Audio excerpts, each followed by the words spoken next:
I hope that we're here to become inspired enough to fight for the life of YCCS and alternative schools across the city of Chicago.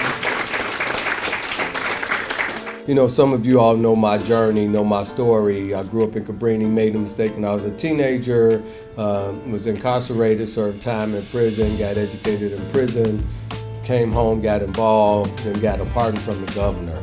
So, you know, I have a special spot in my heart for young people who may be different, right? Who may need a second chance. You understand what I'm saying? And you all give folks a second chance.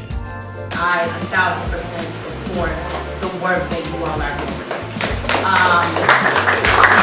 I am someone who is for public education, but I also, in my role, have met so many families and so many students who are taking different paths, like I did before, that are a part of these communities that are pouring nothing but love into them.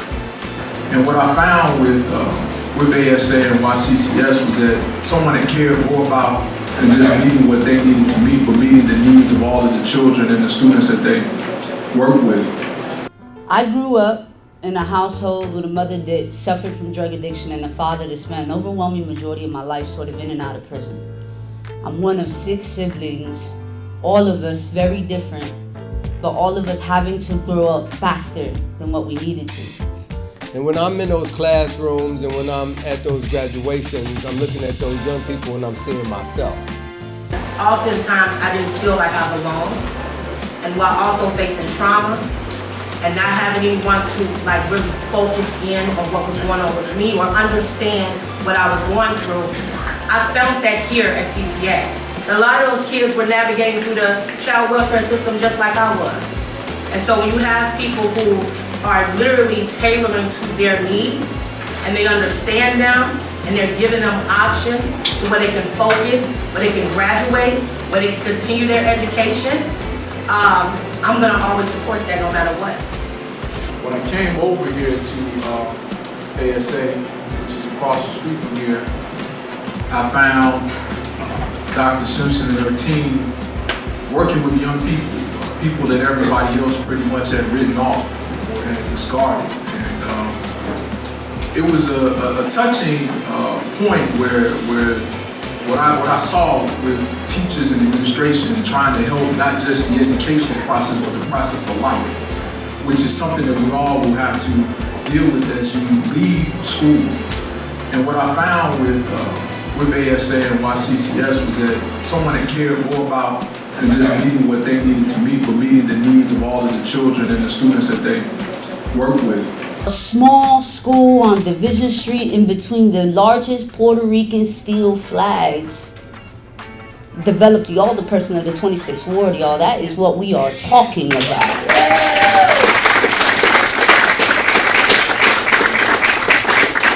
We're talking about institutions across the YCCS network that believe in restorative practices, that believe in healing-centered engagement work, that believe in educating young people despite the color of their skin or the zip code they reside in. That is what educational institutions are supposed to be doing in the city of Chicago.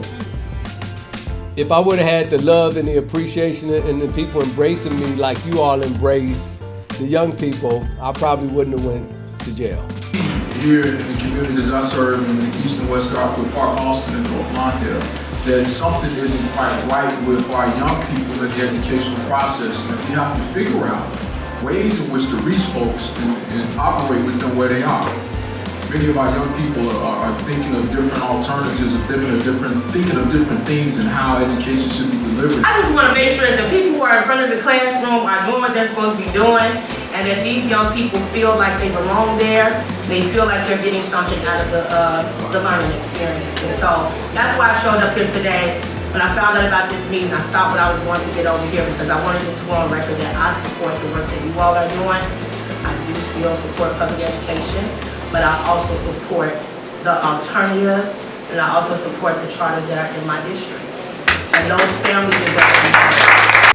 That's why young people keep walking into our doors, asking for a home, asking for a sense of belonging, asking to be loved radically.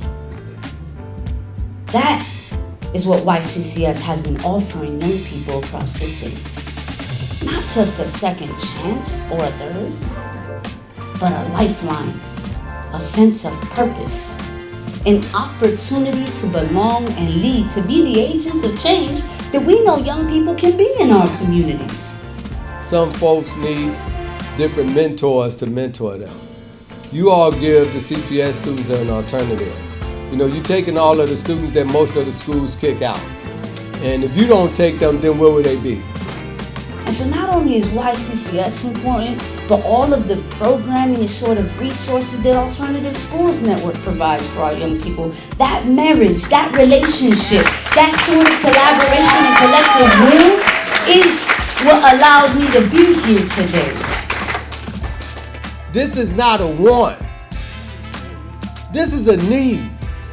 This is a need for our community. This is a need for our families. This is a need for our children. This is a need for their future. We do have an opportunity to engage elected officials that sort of have social capital and sway, and that's why I'm here to say I'm going to stand alongside YCCS and fight.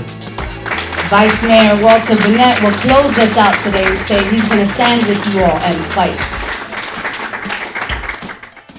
Whatever I can do to help with the situation, I don't care if it's the mayor, the governor, the president of the United States, I gotta tell the truth. And the truth is, I know in my soul that these kids need this opportunity.